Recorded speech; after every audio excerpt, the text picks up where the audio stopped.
Hello friends, welcome to Angron coaching classes. So last classত মই AC bridges যেটো basic concept হয় তাৰে video মই দিয়া হৈছিল আজি AC ব্ৰিজৰে এটা পাৰ্ট হয় এটো হৈছে ম্যাক্সওয়েল ইন্ডাকটেন্স ব্ৰিজ ওকে তো তাৰ ওপৰত আমি ডিসকাস কৰিম কি ধৰণে ইয়াত আমি কি ক্যালকুলেট কৰিব পাৰো ওকে তো তেনেকুৱা আমি ডিসকাস কৰিম দিয়া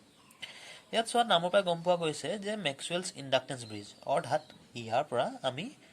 unknown inductance calculate কৰিব পাৰো সো এটা কথা কওঁ এই যেটো ব্ৰিজৰ যেটো ডিজাইন দেখা পাইছা এটো ম্যাক্সওয়েলে দিয়া সো দ্যাট ইজ ওয়াই এই ডিজাইনটো তুমি মনত ৰাখিব লাগিব প্ৰথম কথা হল আফটাৰ দ্যাট সোৱা ইয়াত মই ক'বলৈ যাওঁ কিছুমান বাট যেনেকৈ দিয়া হৈছে সোৱা L1 আছে ওকে R1 আছে L2 আছে R2 আছে আৰু তো স্মল r2 ওকে তাৰে এতিয়া R3 এফালে R3 এফালে R4 তাৰ মাজেৰে পুৰা মাজেৰে পাৰ হৈ যোৱা কাৰেন্টবোৰ যেনেকৈ এই আৰ্মৰ মাজেৰে এই সাইডৰ মাজেৰে পাৰ হৈ যোৱা কাৰেন্ট হৈছে I1 এফালে দি পাৰ হৈ যোৱা কাৰেন্ট এটা এক ব্যালেন্স কন্ডিশনত দেখুৱা হৈছে ওকে দ্যাট ইজ মই R1 বুলি দিছো মই সিন্স জানো ন আচ্ছা ঠিক আছে বাৰু মই তো I1 নিদু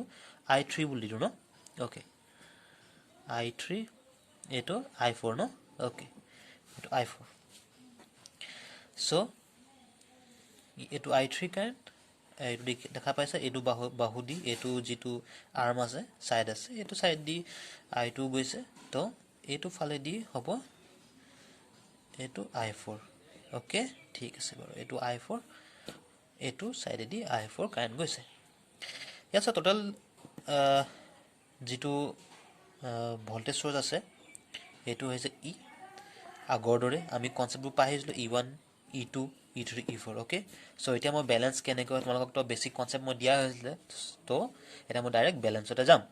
তাৰ আগে কইলো ইয়াত সোৱা দিয়া আছে লেট L1 কি হৈছে সোৱা is equal to unknown inductance of resistance R1 অৰ্থাৎ L1 হৈছে এটা unknown inductance of resistance R1 that means যত নেকি R1 resistance to মানে ইন্ডাকটেন্সও আছে যত নেকি তাত ৰেজিস্ট্যান্সও ইনক্লুড হৈ আছে বাট আমি ক্যালকুলেট কৰিব লাগে তাৰে ইন্ডাকটেন্সটো ওকে নেক্সট আছে সোৱা L2 যেটো হৈছে variable inductance of fixed resistor R2 okay that means যেটো ইয়াত ভেৰিয়েবল that means আমি যেটো ইয়াৰ ইন্ডাকটেন্সৰ যেটো ইয়াৰ পাৰ্ট হয় হেতুক আমি চেঞ্জ কৰিব পাৰো সিন্স ভেৰিয়েবল দিয়া হৈছে গম পাইছে তাৰ পৰা ওকে R2 কি কৈছে সোৱা variable resistance connected in series with inductor L2 right যেটো R2 যেটো ভেৰিয়েবল ৰেজিস্ট্যান্স আছে হেতু connected in series with inductor R2 sorry ইন্ডাক্টৰ L2 okay ইন্ডাক্টৰ L2 লগত সিরিজত কানেক্ট হৈ আছে কোনটো এই capital R2 okay so not only this তোমালোকে এসৱা ইয়াৰ ভেক্টৰ ডায়াগ্ৰামও ড্ৰ কৰিব লাগিব ওকে সো ইয়াৰ ভেক্টৰ ডায়াগ্ৰাম আৰু গুটেই সাৰ্কিট আমি কেনেকৈ বুজিম মই এতিয়া ক'বলৈ গৈ আছো তো মই বিচাৰিছো তোমালোকে এটো এটা নোটস বনাই লবা এন্ড স্ক্ৰিনশ্বট ইয়াৰ লৈ লোৱা ঠিক আছে ওকে এতিয়া সোৱা মই ম্যাক্সওয়েল ইন্ডাকটেন্স ব্ৰিজকে ইয়াতে মই ড্ৰ কৰি লৈছো এটা বুজিবলৈ অলপ সুবিধা হ'ব ওকে সো ইয়াত সোৱা ইয়াত যেটো Z আছে যে টোটাল ইম্পিডেন্স আছে হয়নে Z1 বুলি কম কিমান হ'ব R1 plus JXL1 আমি হেতু কি ফৰ্মত লিখিছো ৰেক্টেঙ্গুলাৰ ফৰ্মত হয়নে তো সিন্স তোমালোকে বুজি জানাই তো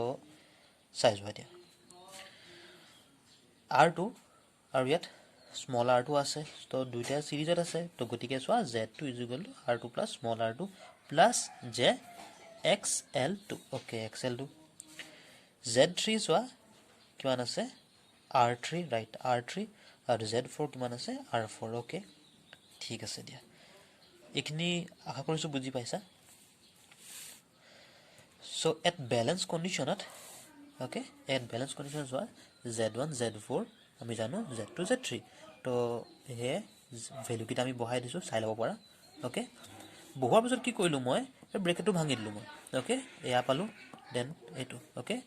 দেন এটো দেন এলকন মাল্টিপ্লাই এটো ওকে ইয়াত সোৱা মই কি কৰিছোঁ এতিয়া একদম ইজি ইকুৱেটিং ৰিয়েল পাৰ্টখিনি মই সমান কৰিবৰ কাৰণে গৈছোঁ। তো ৰিয়েল পাৰ্ট কোনখিনি হয়, এইটো এটা ৰিয়েল পাৰ্ট আৰু এইফালে এইটো এটা ৰিয়েল পাৰ্ট, দুটা পাৰ্ট লৈ আনিলোঁ।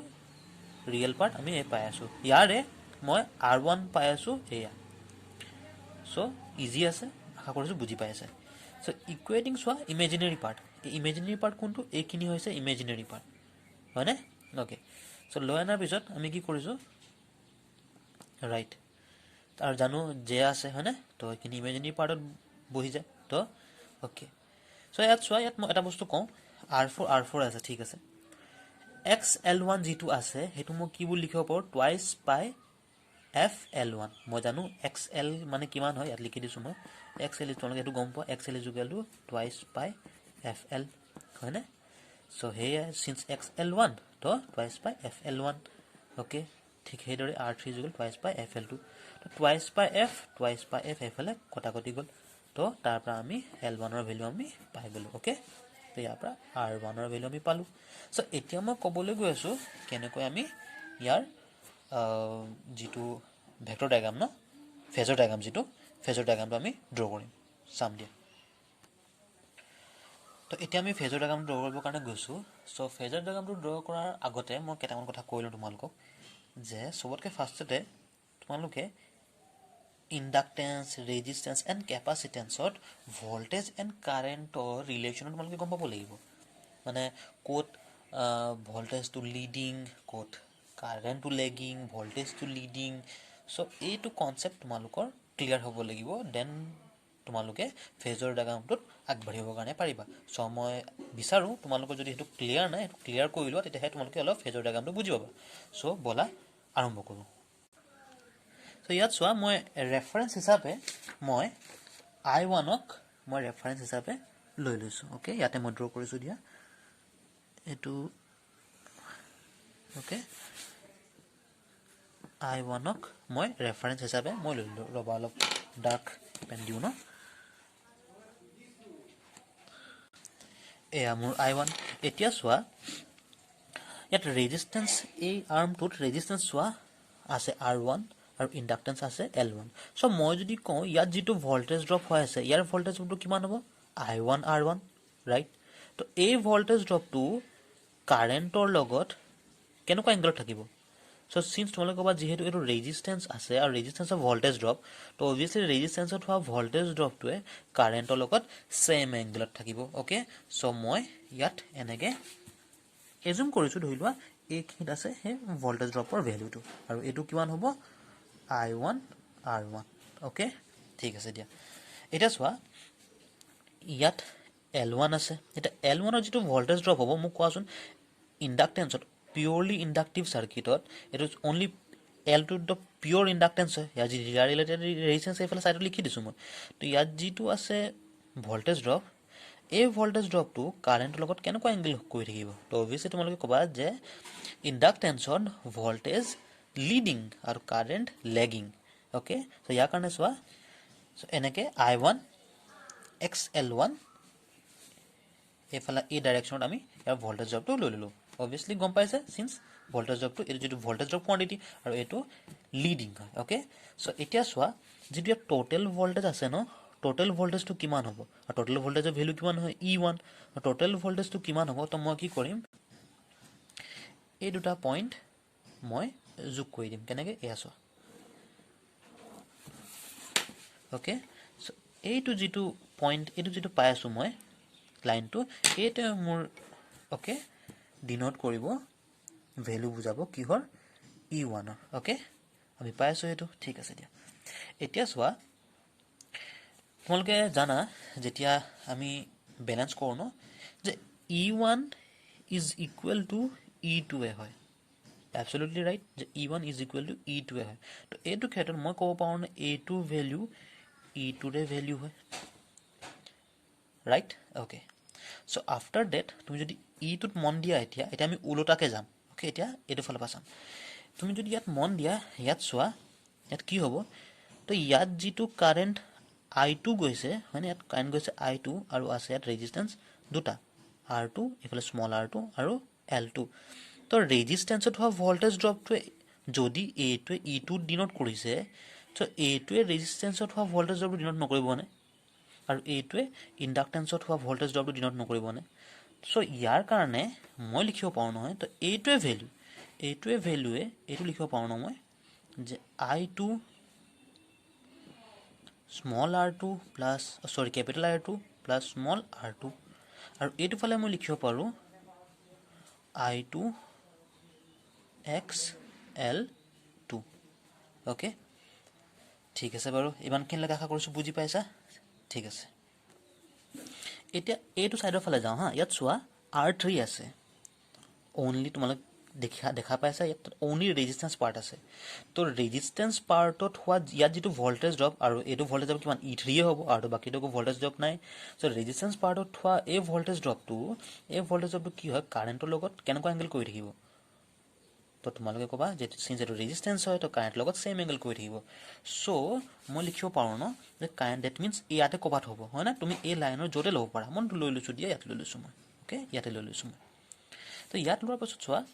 এইটো কিমান হ'ব I1 R3 এইটো ভল্টেজ ড্ৰপ নহয়নে চ' এই ভল্টেজ ড্ৰপটো ইজ ইকুৱেল মই কি ক'ব পাৰোঁ E3 অ'কে ঠিক আছে বাৰু আৰু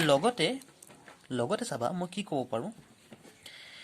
ইয়াতে চোৱা R4 তুমি যদি মন দিয়া কি হয়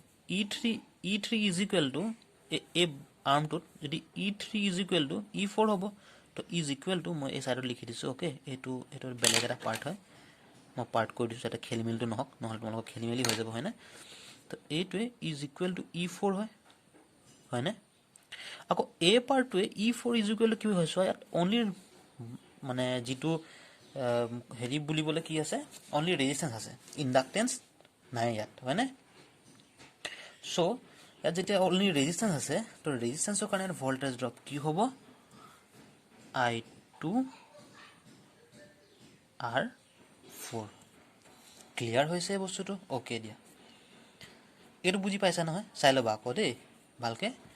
বস্তুটো প'জ কৰি আকৌ এবাৰ ৰিপিট কৰি চাই ল'বা এতিয়া চোৱা এতিয়া একদম ফাইনেল আমি কনক্লুজনত আহি আছোঁ এতিয়া মোক কথা এটা কোৱা যে টোটেল যিটো ই দেখা পাইছা ন টোটেল ই কিমান হয় চ' তোমালোকে কি ক'বা যে ছাৰ টোটেল ই হয় আইদাৰ আপুনি E1 প্লাছ E3 কৰক অৰ E2 প্লাছ E4 কৰক যিকোনো এটা কৰি লওক মই লাগিলে লিখি দিছোঁ capital E is equal to either মই E1 প্লাছ E3 কৰিম অৰ E2 প্লাছ E4 কৰিম হয়নে তো ইয়াত চোৱা E2ৰ ভেলু হৈছে মোৰ এয়া নাইবা E1ৰ ভেলু হৈছে এয়া ডেট মিনছ দুইটাৰে ভেলু ছেইম আকৌ এইফালে চোৱা E3 আৰু E4 দুইটাৰে ভেলু ছেইম তো দুইটাৰে ভেলু মানে ডেট মিনছ দুইটাৰ পইণ্ট ছেইমে আছে ডেট মিনছ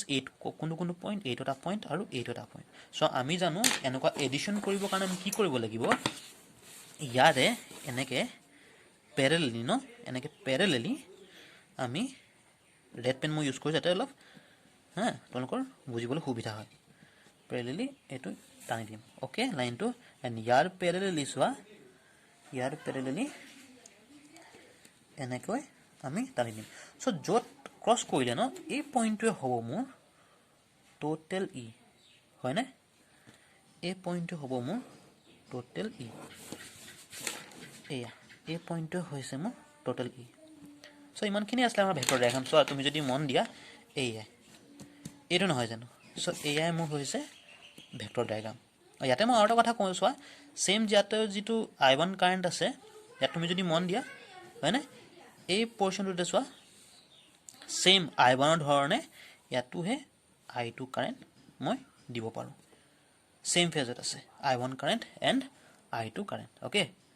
ঠিক আছে বাৰু দিয়া তো ইমানখিনি আছিলে আজিৰ মেক্সৱেলছ ইণ্ডাক্টেঞ্চ ব্ৰিজটো চ' আশা কৰিছোঁ তোমালোকৰ ভাল লাগিছে চ' নেক্সট আৰু বেলেগ ব্ৰিজ আমি চাম অ'কে চ' ভাল লাগিছে যদি লাইক কৰিবা শ্বেয়াৰ কৰিবা এণ্ড কমেণ্ট কৰিবা তোমালোকৰ কমেণ্টবোৰে বহুতখিনি মোক উৎসাহ দিয়ে অ'কে মটিভেট কৰে চ' মই যাতে আৰু এনেকুৱা ভিডিঅ' বনাই তোমালোকক দি থাকিব পাৰোঁ চ' আজিলৈ থাকক ইমানে জয় হিন্দ জয় অসম